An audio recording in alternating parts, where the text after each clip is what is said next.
ازيكم عاملين ايه؟ يا رب تكونوا بألف ألف خير. أهلا بكم في قناة قلم وسبورة. النهاردة هناخد مضاعفات العدد. المصفوفة أنا شرحتها قبل كده، وكل اللي جاي بعد كده هتلاقيها مصفوفة. عوامل العدد، مضاعفات العدد، كل الحاجات دي هنشرح المصفوفة كتير جدا. فدلوقتي أنا هشرح مضاعفات العدد. لو قال لي مضاعفات العدد 2 هتقولي لا طب جدول 2. هقول لكم طريقة برضو أسهل سيكة. مضاعفات العدد 2 وسكت هنبدأ بصفر. مضاعفات العدد 2 هيبقى صفر، ومضاعفات العدد 2 يعني هنعمل قفز بمقدار 2، كل شوية نزود 2. 0 2 4 6 8 10، كل شوية نزود 2. نبدأ بصفر وزود 2. طب مضاعفات العدد 3، مضاعفات العدد 3 هنبدأ بصفر. ادي 0 3 6 9 12. طيب برضو عشان نتأكد ان احنا صح، احنا اتعلمنا احنا مش بنطلع من الامتحان غير لما نتأكد ان احنا صح. مضاعفات العدد 3، مش كل دول في رقم اضربه في 3 يديني 3 والستة والتسعة وال12 يبقى انا صح. ماشي. طب لو قال لي يا مس مضاعفات العدد 2 بس اتشرط عليا، عايز ايه ده؟ يقول لي بس اقل من التسعة. انا عايز مضاعفات العدد 2 اقل من التسعة، نحط قدامنا التسعة. اقل من التسعة ناخد التسعة؟ لا، قال لي اقل من التسعة مش هاخد التسعة، هنبدأ بصفر. لو بدأت بصفر هتعرف تعمل الإجابة صح. هنبدأ بصفر. ادي 0 2 يبقى كل شوية هنزود 2. هنقول رقم ومش هنقول رقم، هنقول رقم بصوت عالي نكتبه، والرقم التاني بصوت واطي مش هنكتبه. 2 4 6 8 10. لا، بيقول أقل من التسعة، يعني حتى لو التسعة معانا مش هاخدها، يبقى لحد 8. طيب أنا عايزة مضاعفات العدد 3 الأقل من 15. أقل من 15 هنبدأ بصفر. ده اسمه إيه؟ مضاعفات العدد. 0 3 6 9 12 15. لا، أنا ما باخدش ال 15 معايا. أقل من ده ما اخدهاش معايا. دي مضاعفات العدد 2 أقل من التسعة. المضاعفات العدد 3 أقل من 15. طيب مضاعفات العدد 4 نفس الكلام، 5 نفس الكلام، ابدأ بصفر وزود 5. طب مضاعفات العدد 4 ابدأ بصفر وزود 4. تمام؟ ماشي. طب لو قال لي أنا عايزة بقى مضاعفات العدد 2. طب يا مس ما هو لسه قايلينها. لا، أرقام محصورة. أولا يعني إيه محصورة؟ محصورة يعني أقول لكم إيه؟ الفصل ده الفصل ده مثلا بتاع سنة 3 ابتدائي، محصورة بين 7 سنين لحد مثلا 10. يعني حد عنده 7 سنين؟ لا، اللي بينهم بس. يعني في الفصل ده 8 و9، مش هاخد ال7 مش هاخد ال10 تاني. يعني ايه ارقام محصورة؟ يعني بينهم، محاصرينها من كل مكان. مثلا من ال8 لحد 25. هاخد ال8؟ لا. هاخد ال25؟ لا. الارقام المحصوره يعني اللي بينهم، اللي قاعده بينهم، مش هاخد ده ومش هاخد ده. طيب مثال ارقام محصوره حلوه قوي بينهم. طيب استنى، بيقول لك هنا اكتب مضاعفات العدد 3 المحصوره بين ال20 وال30. مضاعفات العدد 3 ارقام محصوره بين 20 وال30. هبدأ بصفر؟ لا. ليه؟ هو طالما شرط عليا من ال20 لحد ال30. بصوا بقى الطريقة دي لازم يكون جدول الضرب محفوظ كويس جدا. طيب بعد ال20 كام؟ 21. هقول طب 21 ده في رقم اضربه في 3 يديني 21؟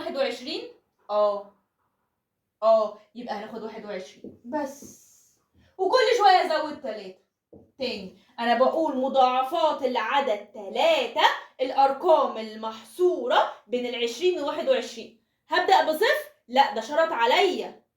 انا عايز الارقام اللي بينهم بين ال20 وال30. حاضر، هشوف بعد ال20. بعد ال20 كام؟ 21. في رقم اضربه في 3. اشمعنى 3؟ عشان هو قال لي مضاعفات العدد 3. في رقم اضربه في 3 يديني 21. يبقى هنبدا ب 21 وكل شويه ازود 3. 21 22 23 24. خلي بالك برضو اقل من ال 30، خليكي معايا. 24 كل شويه ازود 3. 25 26 27 27 28 29 30. اكتبها؟ لا، انا عايزه الارقام دول بس. طيب تاني يا مس، انا عايزه مضاعفات العدد 2. مضاعفات العدد 2 الارقام المحصوره بين ايه؟ ارقام المحصوره بين ال 12 و 24. هاخد ال 12؟ لا. هاخد ال 24؟ لا. هشوف بعد ال 12 بعد 12 ايه؟ 13. طب ثواني، في رقم اضربه في 2 يدينا 13. وعايزه اقول لكم حاجه، الاعداد الزوجيه كلها اي عدد زوجي، اي عدد زوجي هيقبل الضرب في 2.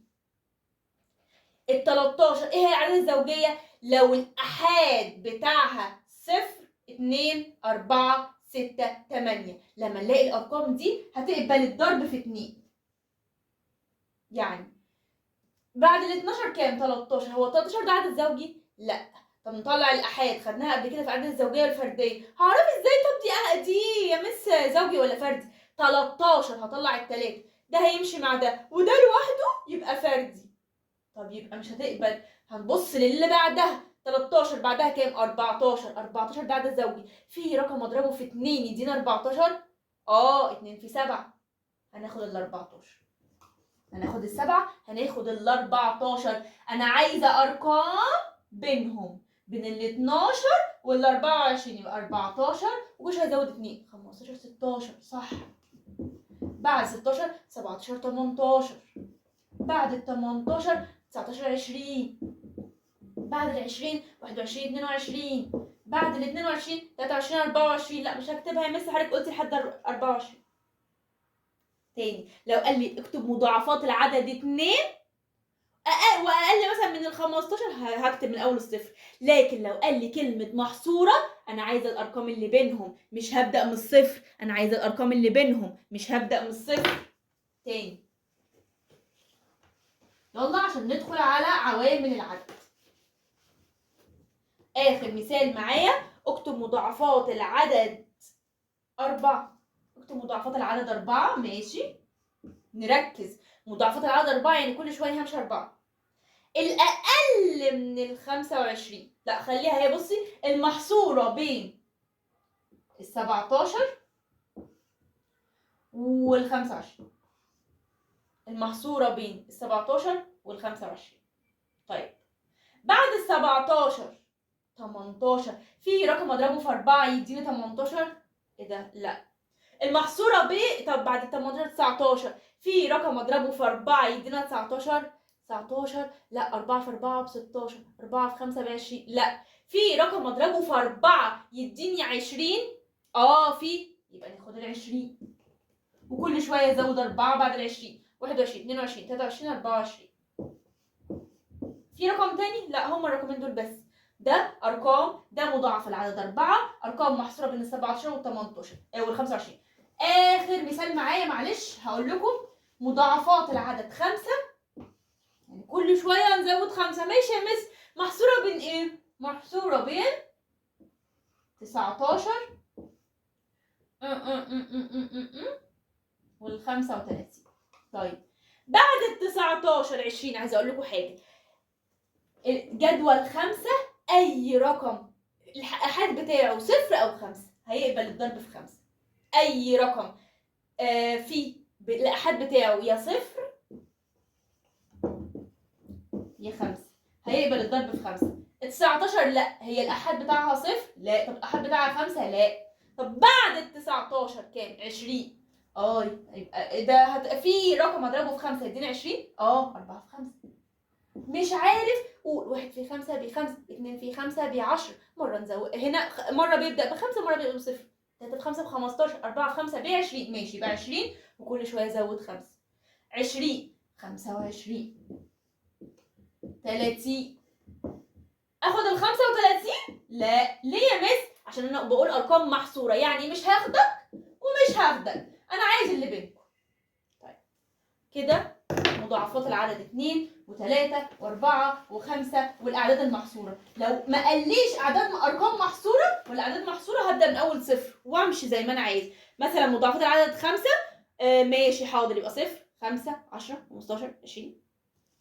طيب هاخد كمان كل ده جدول ضرب بعد كده. طيب عوامل العدد. طيب باستخدام المصفوفات. عوامل العدد يعني ايه؟ عوامل العدد يعني مثلا عوامل العدد 12. بصوا بقى دي عوامل العدد 12 يعني كام في كام يدينا 12.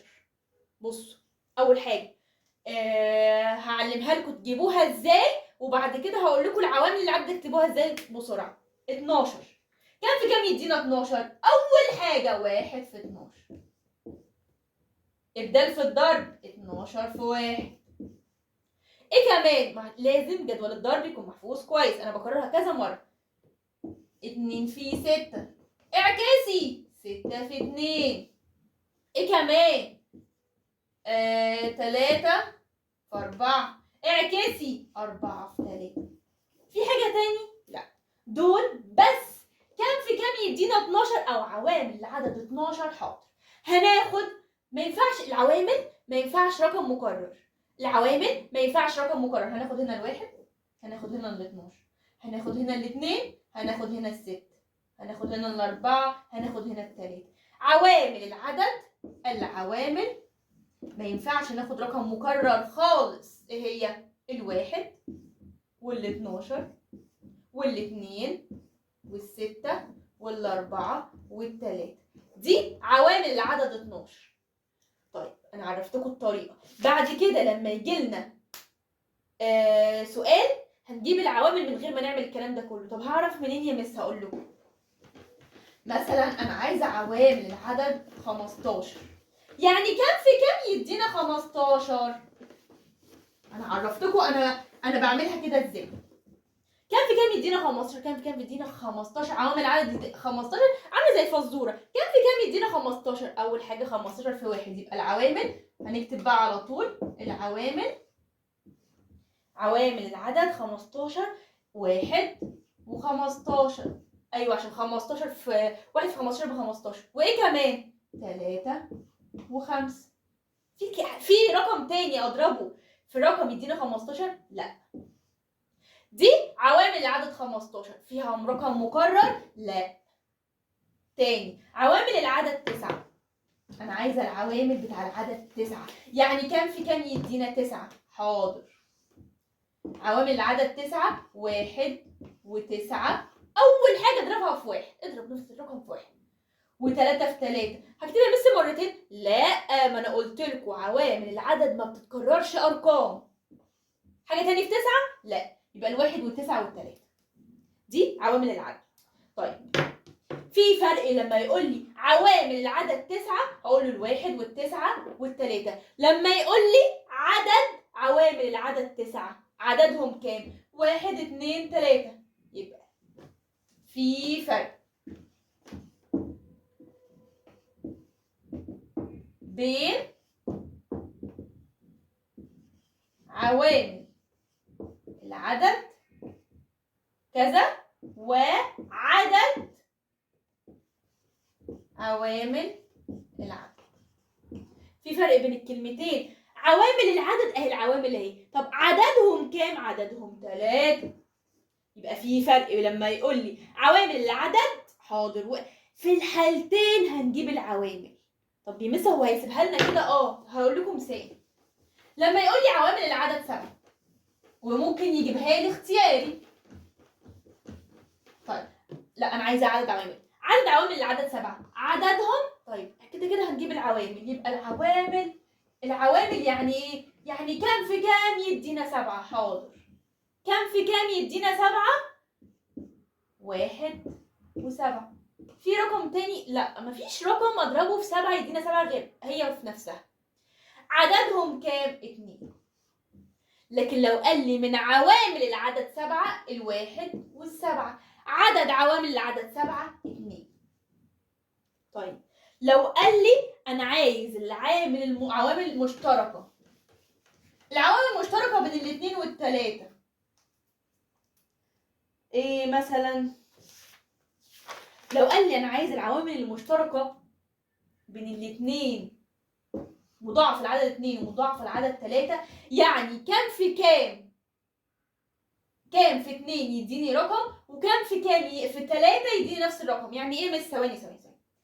لما اقول لك مثلا مضاعف العدد 2، لما يقول لي مضاعف مشترك، المضاعف المشترك، مضاعف العدد 2، حاضر، 0 2 كل شويه ازود 2، كل شويه ازود 2 2 4 6 8 10 12 14 16 18 20.